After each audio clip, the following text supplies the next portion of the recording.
మనతోటి వైఎస్ఆర్ కాంగ్రెస్ పార్టీ నుంచి ప్రసాద్ గారు ఉన్నారు. ప్రసాద్ గారితో మాట్లాడదాం. ప్రసాద్ గారు, గుడ్ మార్నింగ్ అండి. నమస్తే అండి.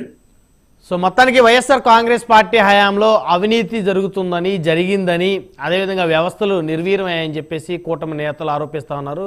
ఇటు పౌర సరఫరాలకు సంబంధించి కూడా అనేక అవకతవకలు ఉన్నాయంటూ నిన్న మంత్రి నాదెండ్ల మనోహర్ స్పష్టం చేశారు.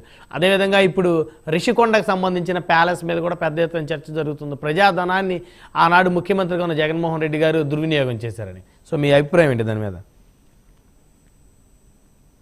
మీకు మీడియాలో పాల్గొన్న ప్రజలందరికీ కూడా ఒకటి ధన్యవాదాలు.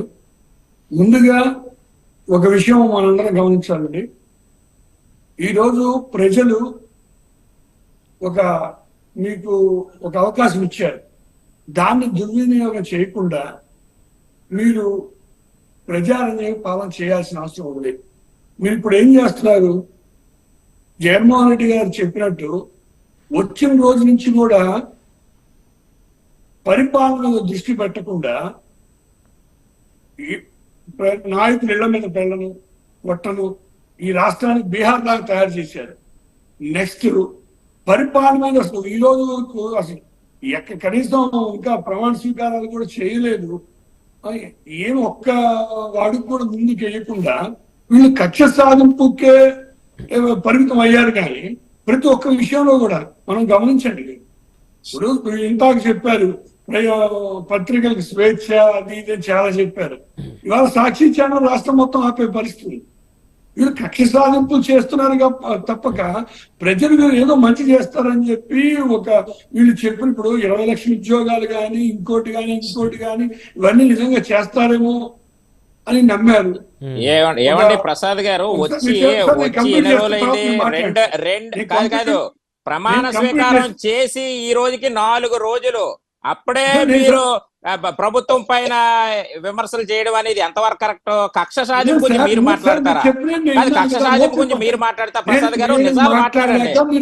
మీ నాయకుడు హయాంలో ప్రజావేదిక దగ్గర నుంచి దళితుల మీద దాడులు, బీసీల మీద దాడులు, ముస్లింస్ మీద దాడులు, ప్రశ్నించే వాళ్ళని అరెస్ట్ చేయడాలు, హౌస్ అరెస్టులు, ఈ మీరు చేసినటువంటి తప్పిదాలు. అందుకే జనాలు మిమ్మల్ని అక్కడ కూర్చోబెట్టాలి. విజయ్ కుమార్ గారు, ముందు వారి అభిప్రాయాన్ని చెప్పిన తర్వాత మీరు వాస్తవాలు దయచేసి ఆగాలి. విజయ్ కుమార్ గారు దయచేసి ఆగండి. వారికి సమయం చాలా. ప్రసాద్ గారు కంటిన్యూ చేయండి. మీరు కంటిన్యూ చేయండి. నేను చెప్పిన విషయంలో మేము అన్నారు జగన్మోహన్ గారు మీకు హనీమూన్ టైం ఇచ్చారు. హనీమూన్ లో ఉన్నారు మీరు. అంతలోపు ఏం కాలేదు. ఇక్కడ మీరేది పొడి చేస్తుంటే ఏం కాదు. ఇక్కడ అంతలోపు మీరు ఏదో చేసినట్టు మీరు బిల్డప్ ఇచ్చుకుంటే అక్కడ ఏం కాదు. ప్రజలు చూస్తున్నారు. మీకు మంచి బాధలో మాట్లాడండి.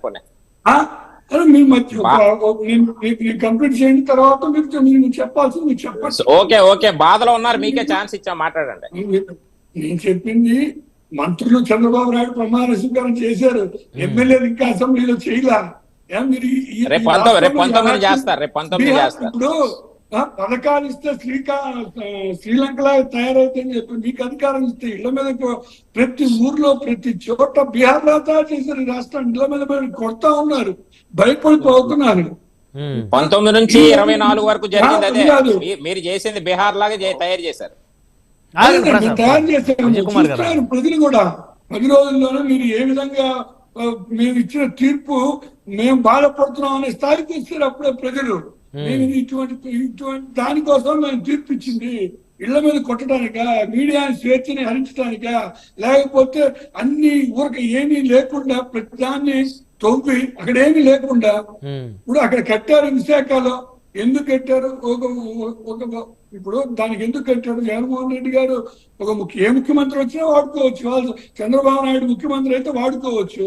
ఇప్పుడు మీరే అంటున్నారు ఆ రోజు ప్రజాక్షేత్రం కూలగొట్టారు. అవన్నీ కరకట్ట మీద ఇప్పుడు చంద్రబాబు నాయుడు ఉండే ఇల్లు కూడా అన్ని డీకే భూముల్లో కరకట్ట మీద కట్టారు. అది కరెక్ట్ కాదు. అవన్నీ కూడా ఇబ్బంది, మంచి వర్షాలు వచ్చిన ఇబ్బంది పడతారని చెప్పి ఆలోచించి చేశారు. దానికి కూడా మీరు మీడియాని అన్ని వ్యవస్థల్ని అడ్డు పెట్టుకొని సక్సెస్ కాగలిగారు. ప్రతిదీ ఇప్పుడు మీరు ఏం ఇప్పుడు సాఫ్ట్వేర్ డెవలప్మెంట్ చంద్రబాబు అది ఇది రాజధాని అన్నారు. 100 కంపెనీలు వచ్చినాయి ఇక్కడికి, ఏమీ రాలా. వస్తే ఇప్పుడు అదేమంటే హైదరాబాద్ చంద్రబాబు నాయుడు సాఫ్ట్వేర్ కంపెనీలు డెవలప్మెంట్ అంటారు. పక్క బెంగళూరులో ఎంతకంటే గొప్ప డెవలప్మెంట్ అయింది. ఈయన చేసింది ఏమి లేదు. ఆ రోజు రేవంత్ రెడ్డి గారు చెబుతున్నారు. కాకపోతే సాఫ్ట్వేర్ డెవలప్మెంట్ అంతా కూడా చంద్రబాబు నాయుడు అకౌంట్ వేసుకునే పరిస్థితి మీరు. ఆయన చేసింది ఏమీ లేకపోయినా ఇప్పుడు ఆ రింగ్ రోడ్డు కానీ శంషాబాద్ కానీ ఆ రోజు రాజశేఖర రెడ్డి గారు చేసినవి. ఇవాళ సాఫ్ట్వేర్ ఆయన ఇప్పుడు బెంగళూరు అంత డెవలప్మెంట్ అయింది. సాఫ్ట్వేర్ చంద్రబాబు చేశాడు. ఆ టైం ఆ భూమిలో ఆ విధంగా డెవలప్మెంట్ అయింది. మీరన్నీ కూడా ఈ హైదరాబాద్ మొత్తం ఈ రోజు వరకు కూడా చంద్రబాబు ఖాతాలో వేసుకుంటారు సాఫ్ట్వేర్ అని. ఇప్పుడు ఆంధ్రాలో మీరు 14 నుంచి 19 వరకు ఎన్ని సాఫ్ట్వేర్ కంపెనీలు ఇచ్చారు, ఎంత డెవలప్మెంట్ చేశారు, ఎన్ని ఉద్యోగాలు ఇచ్చారు. మీరేమి చేసింది లేదు. గ్లోబల్ ప్రచారంలో సక్సెస్ అయ్యారు అంతే తప్ప. కాబట్టి ఇప్పుడు అవకాశం ఇచ్చారు మీకు. ఇప్పుడు కేంద్రంలో కూడా మీకు మీ అవసరం ఉంది కాబట్టి కేంద్రం మెడలోంచి చేయాల్సింది చేయండి, మంచి చేయండి రాష్ట్రానికి. ప్రజలు కూడా సంతోషిస్తారు. వచ్చిన రోజు నుంచి కూడా కక్ష సాధింపు చర్యలు వైఎస్ఆర్సీపీకి ఏ కార్యకర్త పనిచేశాడో లేకపోతే పార్టీ ఇబ్బంది పెట్టారా, ఈ కక్ష సాధింపు చర్యలు దాంట్లో ఇది దీంట్లో ఇదేనా? పాలన మిమ్మల్ని నమ్మారు. మీరు చెప్పిన ప్రతి ఒక్క మాట నమ్మారు. ఇప్పుడు 20 లక్షల ఉద్యోగాలు ఇస్తామని చెప్పారు, ఇవ్వగలరా? కానీ ప్రజలు నమ్మారు. లేకపోతే అన్ని విషయాల్లో కూడా మీరు చేయండి. మీరు ఇచ్చిన ఆ పథకాలు మొత్తం నెరవేర్చండి, అది చూపించండి ప్రజలకి. అంతేగాని మాకు అవకాశం ఇచ్చారని ఈ విధంగా మీడియాస్ వచ్చి మాకంటే ఎక్కువగా ఇబ్బంది పెట్టే పరిస్థితున్నారు మీరు ప్రతి ఒక్క విషయంలో. ఇవాళ మీరు ఏం చేశారు, ఏం చేయగలుగుతున్నారు? వచ్చింది సరే, మీరు 4 రోజులు ఇప్పుడు జగన్మోహన్ రెడ్డి గారు అన్నట్టు మీకు మేము ఇప్పుడేం మాట్లాడకూడదు. మీకు కొంత టైం ఇస్తాం, మేము బయటకు వస్తాం. మీరు ఏమి చేసింది, ఏం చేస్తుంది. ఇప్పుడు అంటే ప్రసాద్ గారు నిన్నటి నుంచి కూడా ప్యాలెస్ మీద పెద్ద ఎత్తున ఆరోపణలు వస్తుంటే ఎక్కడా కూడా జగన్మోహన్ రెడ్డి గారు బయటకు వచ్చి ఈ ప్యాలెస్ ని కట్టడానికి కారణం ఏంటి, దీని పర్పస్ ఏంటి అని కూడా ఎక్కడ కూడా ప్రజలకి చెప్పేటువంటి వివరించే పరిస్థితి చేయలేదు కదా. అంటే వాళ్ళకి అన్ని టైంలో ఉన్నారు వాళ్ళు. ఇప్పుడు ఏది మాట్లాడినా ఇప్పుడు కొంత టైం ఇవ్వాలి మనం కూడా. మనకు టైం ఇవ్వకుండా ఉంటే ప్రజలు కూడా నచ్చరు కదా. 3వ రోజు మాట్లాడుతున్నారు అంటారు. పోనీ సజ్జల రామకృష్ణారెడ్డి గారైనా కూడా ఏదో ఒక వివరణ ఇచ్చేటువంటి పరిస్థితి ఉండాలి కదా. అవును సార్, ఉండాలి. ఇప్పుడు మనం ఏది మాట్లాడినా ఇప్పుడు మనం 100% జగన్మోహన్ రెడ్డి గారు మంచిగా చేశారు, దాన్ని చెడుగా చిత్రీకరించే పరిస్థితి ఉంది. వాళ్ళు ఏం చేస్తారు, ఇప్పుడు సార్ చెప్పారు దాన్ని కూలగొట్టాలా అని, లేకపోతే ఇంకోటి చేస్తారు. అసలు ఏం చేస్తారో మనం చూడాలి. ఇప్పుడు దాన్ని ఏ విధంగా వాళ్ళు ఇప్పుడు మీకు ఇప్పుడు తమిళనాడులో ఉంది సెక్రటరీ కడితే ఆ రోజు జయలలిత గారు ఏం చేశారు, దాన్ని హాస్పిటల్కి ఇచ్చారు మొత్తం పెద్ద కొన్ని వేల కోట్ల రూపాయలు. తర్వాత ఇప్పుడు వీళ్ళు ఒకేసారి మాకు ఇప్పుడు ఇదివరకు ఆంధ్రాలో ఏంటి పరిస్థితి, ప్రాంతీయ పార్టీలు కాకుండా కాంగ్రెస్ పార్టీ వచ్చే పరిస్థితి. ఇప్పుడు తెలంగాణ తమిళనాడులో ఏదైందో ఇక్కడ కూడా అదే జరుగుతున్న పరిస్థితి. ఒకసారి జయలలితకి 4 సీట్లు ఇచ్చారు, తర్వాత 200 చిల్లర ఇచ్చారు. కరుణానిధికి 7 సీట్లు ఇచ్చారు, 200 చిల్లర ఇచ్చారు. అంటే ప్రాంతీయ పార్టీలకి మిగతా పార్టీలకి తేడా ఉంది. ఇప్పుడు ఆంధ్ర ఇప్పుడు ప్రాంతీయ పార్టీ పరిస్థితి వచ్చింది తమిళనాడు లాగా. వీళ్ళు అంతలోకే మేము వినవేగే పరిస్థితి కాదు. కానీ ఏదో ప్రజలకు మంచి చేయండి. సో మళ్ళీ నెక్స్ట్ ఎలక్షన్ మళ్ళీ మీకు అవకాశం వచ్చిందనే అనేటువంటి కాన్ఫిడెన్స్ ఉంది మీకు? 100%. వీళ్ళు ఈ పొత్తులో ఇచ్చిన హామీలు, వీళ్ళ పరిస్థితులు, వీళ్ళు ఇచ్చిన హామీలు చేయగలిగా ఏం ఇచ్చారు సార్? ఫెయిల్ అవ్వాలని కోరుకుంటున్నారా ప్రసాద్ గారు? చెయ్యలేరు. ఇప్పుడు వాళ్ళ 2014లో మేనిఫెస్టో ఏమైంది సార్ చెప్పండి, ఏమైంది చెప్పండి సార్, మీరు చెప్పండి. కొన్ని అమలు చేయలేదండి. ఇప్పుడు 14లో ఉన్న మేనిఫెస్టో ఆ రోజు కొన్ని అమలు చేసిన పరిస్థితి కాదు. మరి ఇప్పుడు ఏమైనా చేస్తారేమో చూద్దాం. అంటే సమయం 20 లక్షల ఉద్యోగాలు ఇవ్వగలరా సార్? మీరు చెప్పండి, నిజంగా చెప్పండి. 20 లక్షల ఉద్యోగాలు, సంవత్సరానికి 4 లక్షల ఉద్యోగాలు, 5 ఏళ్లలో 20 లక్షల ఉద్యోగాలు ఇస్తా అన్నారు. అప్పట్లో ఇంటికో ఉద్యోగం అని కూడా అన్నారు. ఇంటికో ఉద్యోగం అని కూడా అన్నారండి అప్పట్లో 2014. అదే సార్, అదే చెప్తున్నా.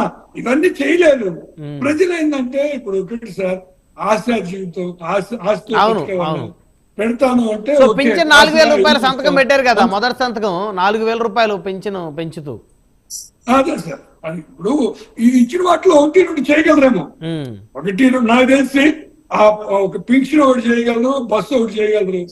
అవి 2 కానీ 3 కానీ చేయగలరు. మిగతా ఏం చేసే పరిస్థితి లేదు.